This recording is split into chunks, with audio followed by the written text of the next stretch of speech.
কখনো কখনো একজন ক্রিকেটারের সবচেয়ে বড় সিদ্ধান্ত হয় মাঠে নামা নয়, বরং মাঠে না নামা।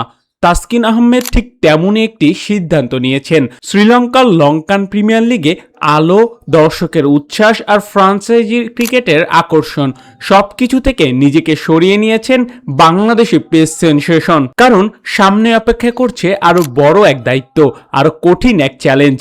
22 বছর পর আবারও অস্ট্রেলিয়ার মাটিতে খেলতে যাচ্ছে বাংলাদেশ, যে দেশে ক্রিকেট শুধু খেলা নয়, সাহস, ধৈর্য আর সামর্থ্যের সবচেয়ে কঠিন পরিমাপ। সেই চ্যালেঞ্জের জন্য নিজেকে প্রস্তুত করতেই তাসকিন ফিরেছেন দেশে। আজকের ক্রিকেটে ফ্রাঞ্চাইজি লিগের মোহ অনেক বড়, কিন্তু সব প্রলোভনের উপরে যখন দেশের জার্সিকে রাখা হয়, তখন সেই সিদ্ধান্তের মূল্য হয়ে ওঠে অন্যরকম।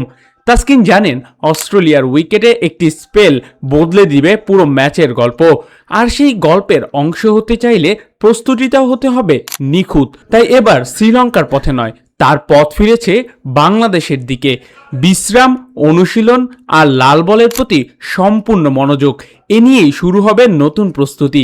হয়তো শ্রীলঙ্কার লিগে তাকে দেখা যাবে না, কিন্তু যদি অস্ট্রেলিয়ার মাটিতে বাংলাদেশের পক্ষে আগুন ঝরানো স্পেল উপহার দিতে পারেন, তাহলে এই না যাওয়ার সিদ্ধান্তটাই হয়ে উঠবে সবচেয়ে গুরুত্বপূর্ণ যাত্রা। কখনো কখনো কিছু সুযোগ ছেড়ে দিতে হয় আরো বড় স্বপ্নের কাছে পৌঁছানোর জন্য। আর তাসকিনের চোখে এখন সেই স্বপ্নের নাম অস্ট্রেলিয়া সিরিজ, আর এতেই বাংলাদেশের লাল সবুজের গর্ব বনে গেলেন তাসকিন আহমেদ।